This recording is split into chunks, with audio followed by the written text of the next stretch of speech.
Les signes de souffrance d'un enfant qui est gravement négligé sont soit d'ordre physique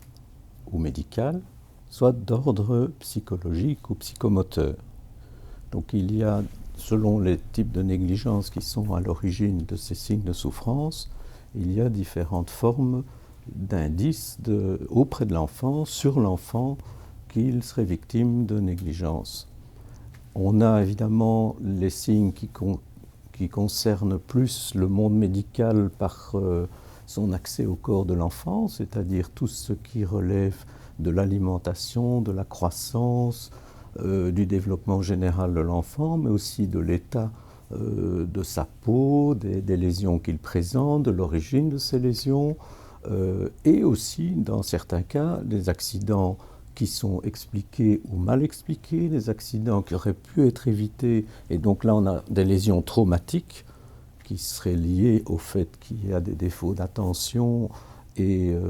qui vont au-delà de ce qui est généralement appelé un accident domestique. Et de l'autre côté, on a toute une gamme de signes chez l'enfant négligé affectivement. Rappelons qu'ils peuvent être négligés de différentes manières simultanément, mais l'enfant négligé affectivement dans les stades précoces va certainement perdre la capacité d'entrer en contact,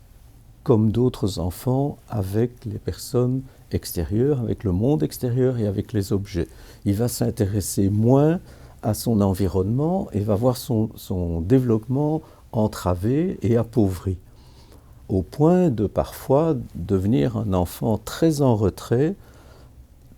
et en difficulté pour réaliser les explorations, les jeux, les choses normales que font un enfant de son âge. Il peut être apathique, triste, sans intérêt pour les personnes, ayant peu d'intérêt pour les choses, n'ayant qu'un intérêt pour un objet ou l'autre, développement parfois des comportements stéréotypés, c'est-à-dire répétitifs, des balancements, des signes qui font penser qu'il ne va pas bien, mais qui peuvent aller croissant et s'aggraver au point d'avoir un enfant qui a un retard très très très important. Dans le plus long terme, les négligences moins lourdes que celles-là, mais qui se répètent, et les carences qui s'additionnent pour un enfant ont des conséquences sur son intégration sociale, sa capacité cognitive et intellectuelle, ça le déforce dans ses apprentissages, donc son estime de soi et sa confiance en lui-même risquent d'être fort altérées, créant une forme de cercle vicieux qui rend cet enfant peu intéressé, mais aussi peu intéressant pour les autres, qui provoque une certaine forme de rejet aussi de ce qu'il est parmi les autres, à l'école ou dans son évolution à travers les jeux avec d'autres jeunes. Et cet enfant peut aussi avoir comme conséquence et signe de souffrance une avidité affective, une tendance à aller vers des personnes qu'il connaît à peine,